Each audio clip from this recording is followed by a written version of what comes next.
J'ai fait un post récemment sur mes différents réseaux sociaux qui a suscité beaucoup l'intérêt de mes différents abonnés. Et même sur mon WhatsApp, ça a fait couler beaucoup d'encre en tout cas. Et ce post, il vient pas, en réalité, il vient pas de moi. Il vient de Akuba Angola, la cofondatrice de Dabali Express qui est en Côte d'Ivoire et que j'ai trouvé très intéressant. Elle dit quoi? Normalement, un parent ne doit pas investir dans son enfant pour attendre en retour que son enfant le lui rende. Un parent doit investir dans l'éducation et l'avenir de son enfant parce que c'est sa responsabilité. Si l'enfant, une fois grand, vous le rend, Dieu merci. Sinon, l'enfant est appelé plus tard à être responsable de sa propre famille. Parents africains, déchargez un peu vos enfants. Ils ont des familles à construire et un avenir à préparer pour leurs propres enfants. Dans cette vidéo, on va parler de cette problématique de parents africains qui envoient leurs enfants en Europe, un peu partout, en tout cas étudier, dans le but qu'ils deviennent leur quotient de retraite. Ça va faire un peu mal, mais il faut se dire la vérité. C'est parti.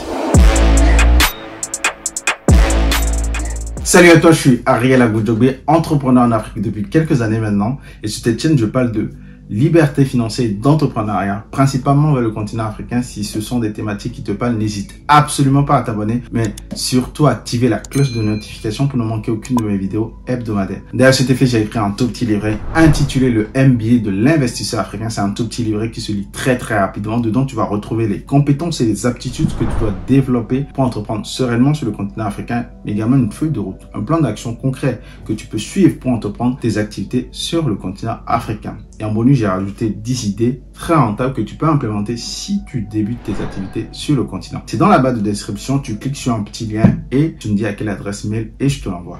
Alors, je vous relis encore une fois ce que Akuba Angola a dit. Normalement, un parent africain ne doit pas investir dans son enfant pour attendre en retour que son enfant le lui rende. Un parent doit investir dans l'éducation et l'avenir de son enfant parce que c'est sa responsabilité. Si l'enfant, une fois grand, vous le rend, Dieu merci. Sinon, l'enfant est appelé plus tard à être responsable de sa propre famille. Parents africains, déchargez un peu vos enfants. Ils ont des familles à construire et un avenir à préparer pour leurs propres enfants.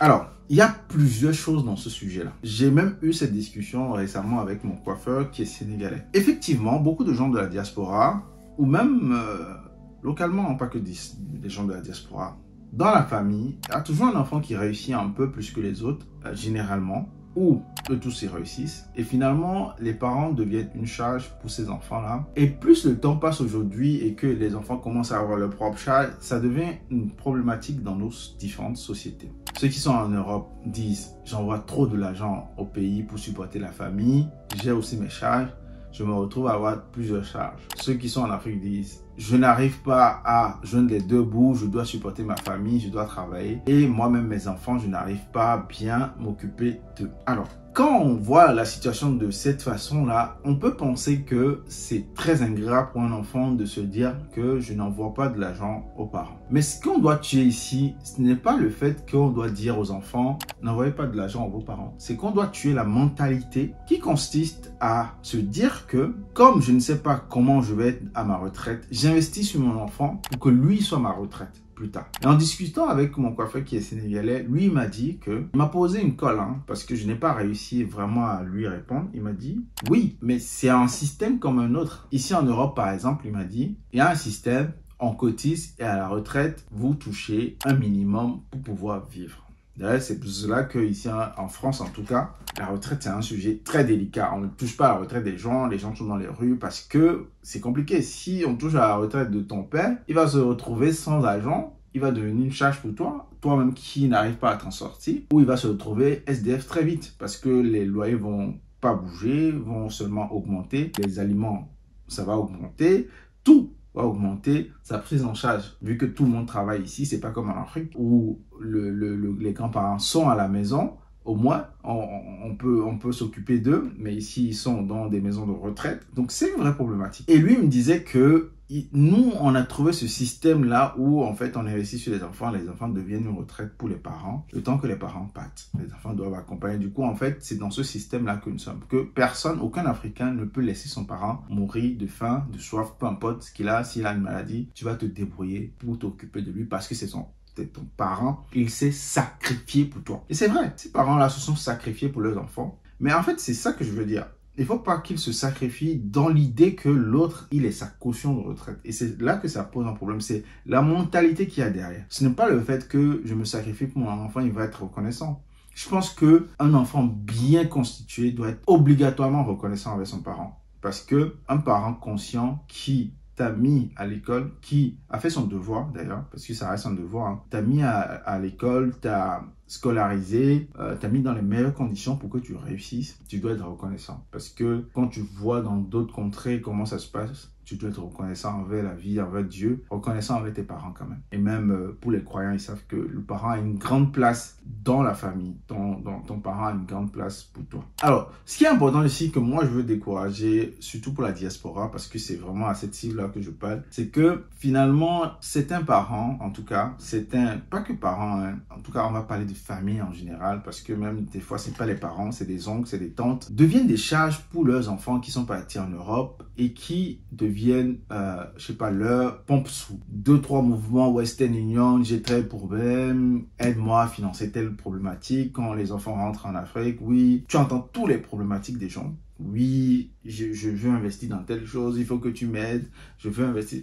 Et du coup, tu sens la culpabilité de l'enfant qui se dit, bah, telle personne, quand j'étais enfant, c'est elle qui m'a nourri à tel endroit, machin, tout. Il faut que je l'aide. Sauf que tu continues, tu aides, mais ça ne change rien à leur quotidien. Rien. C'est d'ailleurs pour ça que quand on fait le calcul sur l'argent que la diaspora envoie en Afrique, c'est énorme par rapport aux aides, mais ça n'apporte aucun changement. Parce que ça va dans le quotidien, ça va dans l'alimentaire, ça va dans la santé, ça va dans, je sais pas, ça va du manger. Donc ça ne construit pas quelque chose de concret pour les gens localement. Et c'est vraiment une problématique sur laquelle la diaspora doit vraiment réfléchir. Est-ce que c'est toujours pertinent d'envoyer des Western Union ou trouver d'autres solutions? Et les autres solutions que vous pouvez trouver, par exemple, c'est peut-être d'investir dans des fonds de placement commun. Et pour vos parents, en tout cas, vous mettez des petits sous sur 5-10 ans où vous allez placer ça, je ne sais pas où. Et quand ça va générer quelque chose, ça va être leur retraite. Et vous allez leur donner ça. Comme ça, ce n'est pas un effort trop gros. Vous allez utiliser la rentabilité de ces fonds-là pour pouvoir gérer des sous. Ça, c'est une problématique sur laquelle je réfléchis actuellement, moi-même à mon niveau. Donc, je vous l'expose comme ça. Je ne l'ai pas encore essayé. Ça peut être une solution. L'autre solution à laquelle moi j'ai pensé et dans laquelle je suis aujourd'hui, c'est de créer une entreprise localement. Pourquoi? Parce que quand une entreprise est créée et que les parents peuvent être en activité et que vous pouvez les confier quelque chose qu'ils vont gérer avec vous, même s'il y a des problématiques, quelque part, vous pouvez leur garantir un revenu qui va être tiré de cette activité-là. Mais soyez clair autour de l'importance de cette activité-là. Le but de cette activité-là, c'est de rémunérer vos parents et de leur donner un minimum pour pouvoir vivre le reste du temps qui leur reste sur terre. Bien évidemment, on espère tous que nos parents vivent le plus longtemps possible. Et je pense qu'aucun enfant, en tout cas consciencieux, ne pourrait laisser son parent dans des états minables, quoi que ce soit. Mais en tout cas, c'est une vraie problématique, le fait d'envoyer des Western Union en Afrique dans tous les sens, parce qu'il y a des parents qui ça devient une obligation. Tous les mois, tu dois m'envoyer tant pour ma retraite. Tous les mois, tu dois me payer tant pour ma retraite. Tous les mois, tu dois me payer ma voiture. Tu dois me payer ma maison. J'ai investi sur toi. Maintenant, il faut que tu construises ma maison. J'ai investi sur toi. Maintenant, il faut que tu me payes mes vacances. J'ai investi sur toi. Et ça devient une charge pour certains enfants. Il y a des enfants qui coupent tous les ponts. Vous vous rendez compte, il y a des gens qui investissent en Afrique et les parents ne sont pas au courant. C'est quelle société ça? Il y a des enfants qui achètent des terrains, qui achètent des maisons en Afrique. Les parents ne sont pas au courant. Celui qui t'a donné le biberon, il n'est pas au courant que tu as acheté un terrain que tu as acheté. Parce que ça devient tellement une charge mentale pour l'enfant qui est parti qu'il se dit, bah, ça sert à rien qu'il sache. Parce que s'il sait, il va se dire, pourquoi tu ne m'as pas donné l'argent? Pourquoi est-ce que tu ne t'occupes pas de moi? En tout cas, chers parents africains, le but ici, ce n'est même pas de vous dire que c'est de votre faute ou quoi que ce soit. Ne partez pas dans l'idée que votre devoir, ça devient un truc pour lequel vous avez droit à un ristourne. Le meilleur investissement que tu peux faire dans ta vie, c'est sur tes enfants, c'est sur l'éducation de tes enfants. Parce que si tes enfants deviennent quelque chose, c'est ton nom qui se porte. Moi, mon père m'a toujours dit ça, hein, il m'a toujours dit que moi, j'investis sur mon nom. C'est sur son nom qu'il investit parce que si nous, on porte demain, si on devient des grands dirigeants, c'est son nom qui perpétue. Donc, en tout cas, ça doit être dans cette valeur-là. C'est dans les valeurs que vous transmettez à vos enfants qui est très important.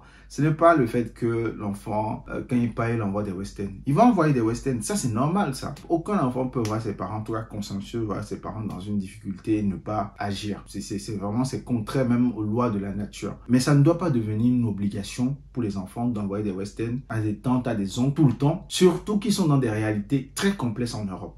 Très complexe. Les gens ne se rendent même pas compte de ce que certaines personnes vivent ici en Europe pour envoyer de l'argent par Western. Et c'est pour cela que quand les gens de la diaspora se retrouvent à envoyer de l'argent pour construire, pour acheter un terrain, ils se retrouvent bernés par ses propres membres de la famille, mais il y a vraiment une rupture de confiance, mais totale. Parce que beaucoup de gens ne vous présentent pas la réalité dans laquelle ils vivent ici en Europe. Il y a une réalité, mais terrible, que les gens vivent ici. Et quand après tous ces sacrifices, ils ont le poids de la culpabilité de se dire je vais envoyer de l'argent. Et l'argent qu'ils envoient, ça ne crée rien, ça ne construit rien, ça ne fait rien. Ça crée des problèmes dans la famille. Beaucoup de problèmes. Alors, l'une des solutions que les gens avaient avant, c'était quand beaucoup d'enfants sont là, ils cotisent ensemble, ils construisent une maison, ils mettent à location, du coup ça génère un revenu régulier pour les parents par mois. Mais ça aussi c'est une charge, hein, parce que aller récupérer le loyer, tout ça c'est compliqué. Moi, la solution que je vous ai proposée au départ sur les fonds communs de placement, c'est une solution sur laquelle je réfléchis depuis quelques semaines maintenant. Et